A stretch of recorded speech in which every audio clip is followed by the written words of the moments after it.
Hey, it's Clay, and this will be a video chart on ticker symbol EARS. We will take a look at the 30-minute time frame. Real quick, what do I mean by 30-minute in case maybe you're new to charts? Instead of each one of these candlesticks here representing 1 day's worth of price action, which is what you would normally see, each one represents 30 minutes. So while this here may look like a few weeks worth of time, it's actually just the past 2 days broken down into 30-minute time slices. I like to this time frame. I think it's a good job of telling the quote-unquote story of the price, and then makes mapping out levels of support and resistance a bit easier to see. Did this analysis yesterday, actually the past couple of days, so that's where the red and green line annotations are coming from.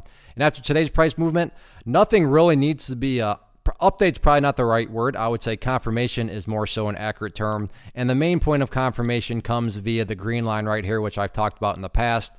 And that level is currently valued at right there around $1.25.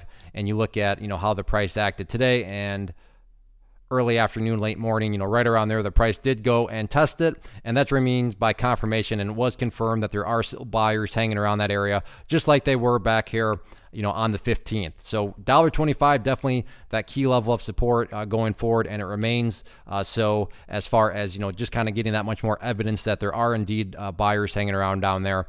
In the event that $1.25 mark does not hold, the overall level to keep an eye on is going to be that purple line right there, the 50-period simple moving average. As the name implies, that line is going to move itself higher and higher. So this is kind of like in fact, I like to call moving averages trend lines for lazy people. If you don't feel like drawing trend lines, then just let this quote-unquote moving average draw itself for you.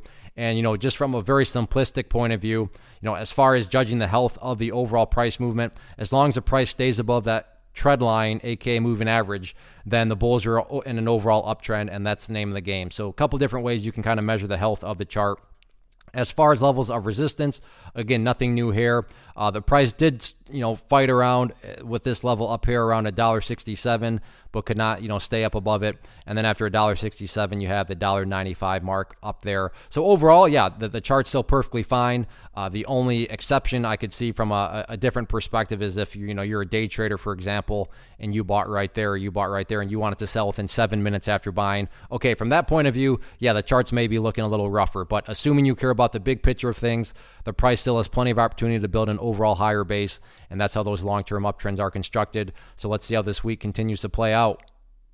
One of the biggest questions that I get is, hey Clay, how do you find the stocks that you trade? So what I've done is put together a free resource guide where I talk about the tools that I use to locate stocks that I find interesting and think may have potential. So if that sounds like something that could add value to you as a trader, then click on the image that is up on the screen right now, and I will email you the guide. The guide itself is very short and to the point, and best part, it's completely free.